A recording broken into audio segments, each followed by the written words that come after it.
Hello friends, Radhe Radhe. Welcome to my new blog. कैसे हैं आप लोग? उम्मीद करती हूँ आप सब लोग अच्छे होंगे और आपकी पढ़ाई भी अच्छी चल रही होगी। आज मैं बना रही हूँ भिंडी की सब्ज़ी, क्योंकि सुबह मैंने सारा काम कर लिया था और अब बस खाना बनाना रह गया है। खाना बनाने के बाद मैं अपनी पढ़ाई कंटिन्यू रखूँगी और जितना जल्दी हो जाए मैं अपनी किचन का अपना काम ख़त्म कर लूँ, उसके बाद हम पढ़ाई की तरफ आगे बढ़ते हैं। अगर आप मेरे चैनल पर नए हो तो प्लीज़ मेरे वीडियो को लाइक करें, चैनल को सब्सक्राइब करें। मेरे चैनल पे सिर्फ यूपीएससी से रिलेटेड वीडियो मिलेंगी आपको और आपका मोटिवेशन भी काफ़ी बढ़ेगा। आपको पता चलेगा कि घर के काम के साथ साथ जो घर का काम होता है उसके साथ हम अपनी पढ़ाई को कैसे मैनेज करें और टाइम मैनेज कैसे करना है। बहुत सारे लोग ये सोचते हैं कि शादी के बाद पढ़ाई नहीं हो पाती है, पर ऐसा कुछ भी नहीं है।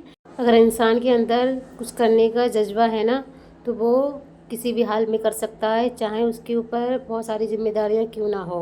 देखो फ्रेंड, मैं भी एक मैरिड लड़की हूँ और मुझे घर के साथ अपनी पढ़ाई भी मैनेज करनी पड़ती है।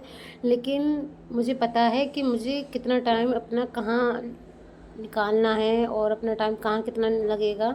खाना बनाने में ज़्यादा से ज़्यादा 1 घंटा 1.5 घंटा ले लो आप, और उसके बाद सुबह को जितना काम होता है बस थोड़ा टाइम लग जाता है, लेकिन बाकी पूरा दिन मैं अपनी पढ़ाई करती हूँ और 1 डेढ़ बजे तक मेरी पढ़ाई रहती है। तो अगर आप डेली अगर अपना टाइमिंग मैनेज करना चाहते हो तो मैं ये कहूँगी, जब भी आपको कंफर्टेबल लगे, अगर आप नाइट में पढ़ना चाहते हो तो नाइट में पढ़ो, दिन में पढ़ना चाहते हो तो डे में पढ़ सकते हो। देखो, ये अगर आप ये सोच रहे हो ना कि आपके पास टाइम नहीं है, तो आप जो आपने सोचा है वो नहीं कर पाओगे, तो ये गलत है। देखो, अगर हम किसी भी चीज़ के लिए टाइम निकालेंगे ना, तभी टाइम निकलेगा, वरना हमारे पास बहुत सारे बहाने होते हैं कि हमारे पास टाइम नहीं है या रिस्पॉन्सिबिलिटी है, फैमिली का प्रेशर है। ये सारी चीज़ें तो चलती रहती हैं लाइफ टाइम तक।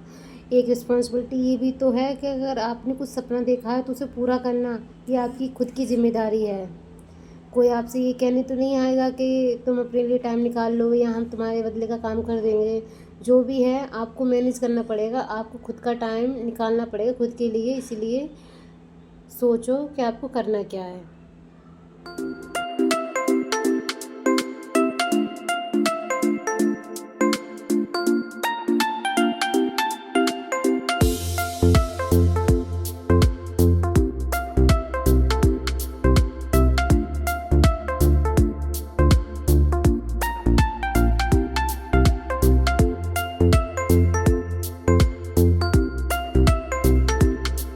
फ्रेंड्स, मैंने सबसे पहले भगवत गीता पढ़ी थी, क्योंकि भगवत गीता के लिए हमें थोड़ा टाइम निकालना चाहिए।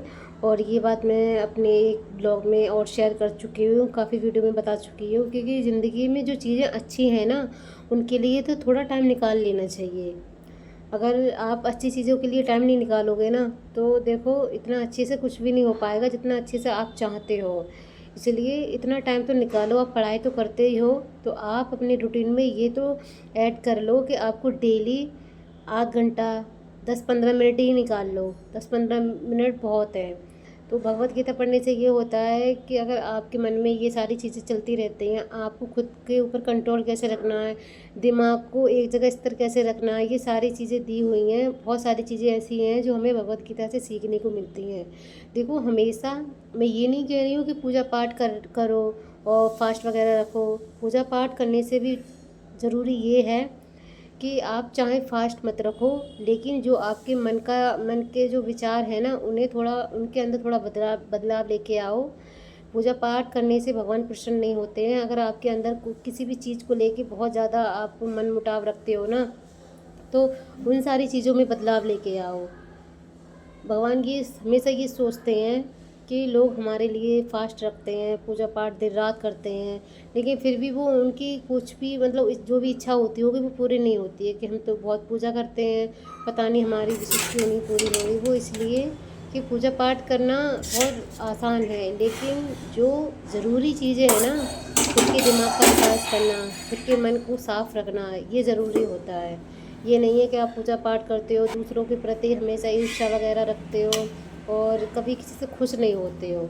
तो सबसे ज़रूरी तो ये है कि खुद को खुश रखना सीखो, तो भगवान खुद से खुश आपसे खुश हो जाएंगे। और फ्रेंड्स, मैंने हिस्ट्री और हिस्ट्री पढ़ने के बाद मैंने खाना खाया। खाना खाने के बाद मैंने अपनी करंट अफेयर की क्लास लेना स्टार्ट कर दिया। ये तो मुझे डेली ही लेनी होती है।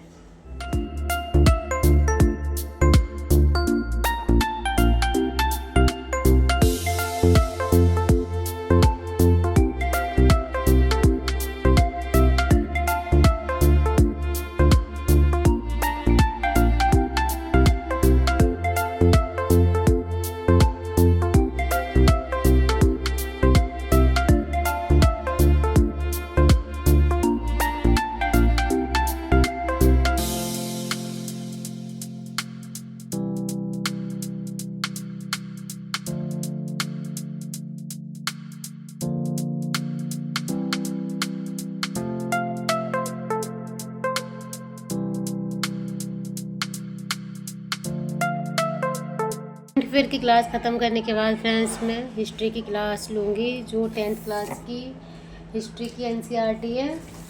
तो मैं अभी उसके नोट्स वगैरह बना रही हूँ, तो मैं क्लास ले रही हूँ। उसके बाद जो भी मतलब मुझे इम्पोर्टेंट लगता है उसी के हिसाब से मैं नोट रेडी करती जा रही हूँ, क्योंकि नोट्स बनाना तो बहुत ज़रूरी है। अब तो ऐसा लगता है फ्रेंड्स कि टाइमिंग हमारी जो है ना, एक जो हमने सोचा था कि 1 साल में हम अच्छे से प्रिपरेशन कर तो लेंगे, लेकिन अभी ऐसा लगता है डेली हम जितना भी पढ़ते हैं ना कि हमने कुछ भी नहीं पढ़ा है और टाइम इतनी जल्दी से गुजर रहा है जिसका कोई जवाब नहीं। तो मैं यही कहूँगी, ऐसे टाइम पे ना आप हमेशा अपने मन में ये सोचा करो कि जो होगा अच्छे के लिए होगा।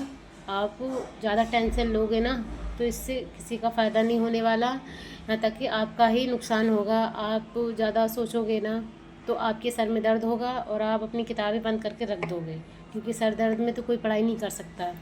इसलिए हमेशा शांत रहो, हमेशा ये सोचो कि आप जो कर रहे हो ना ये आप निश्चिंत होकर करते रहो, इसका फल आपको मिलेगा ज़रूर। आप ये मत सोचो कि हाँ मुझे मिलना ही मिलना है। अपने मन में किसी भी तरीका कोई अहंकार वगैरह लेके मत आओ। तो फ्रेंड्स मैंने हिस्ट्री की क्लास लेने के बाद अपने नोट्स बनाना रेडी कर दिया, जो मैं डेली 1-1.5 घंटे अपनी नोट्स मेकिंग करती हूँ, क्योंकि मुझे ऐसा लगता है कि अगर हम डेली नोट्स बनाएंगे ना फ्रेंड्स तो हमारे हाथों की स्पीड भी बढ़ेगी और हमारा हैंड राइटिंग भी अच्छा होगा। इसलिए आप डेली नोट्स बनाओ। आंसर राइटिंग करना भी ज़रूरी है, और अब मैं डेली आंसर राइटिंग करती हूँ। कभी कभी ऐसा होता है फ्रेंड्स मैं आपको ब्लॉग में नहीं दिखा पाती हूँ, लेकिन अब मेरा डेली का ये टारगेट हो गया है कि एक क्वेश्चन को मैं चाहे 50 वर्ड में लिखूँ या 60 वर्ड में, लेकिन मैं लिखने की कोशिश करती हूँ। अगर आपको अभी नहीं आ रहा है ना, मैं ये कहूँगी अगर आप बिल्कुल बिगनर हो और आपने आंसर राइटिंग करना स्टार्ट किया है तो ये ज़रूरी नहीं है कि आप 200-250 पेज का ही आंसर लिखें। आप अपने शब्दों में छोटे छोटे शब्दों को जोड़ के लिखिए, कभी 50, कभी 60, कभी 30 ऐसे स्टार्ट करोगे ना तो आपका जब तक एग्ज़ाम होगा ना आपको एक बेहतर तरीके से आंसर राइटिंग करने का एक तरीका समझ में आ जाएगा। इसलिए ये मत सोचो कि आपको अभी आ नहीं रहा है, आगे कैसे लिखोगे। ये सारी चीज़ें सोचने का मतलब बिल्कुल दिमाग में लेके ही मत आया करो, क्योंकि सोचने से कुछ भी नहीं होता है, बस प्रैक्टिस करने से होता है। अगर आप जितनी प्रैक्टिस करोगे उतना अच्छा होगा आपके लिए। फ्रेंड्स ये था मेरा आज का ब्लॉग। अगर आपको मेरा ब्लॉग अच्छा लगा हो तो प्लीज़ मेरी वीडियो को लाइक करें और चैनल को सब्सक्राइब करें। अब हम मिलते हैं कल। बाय।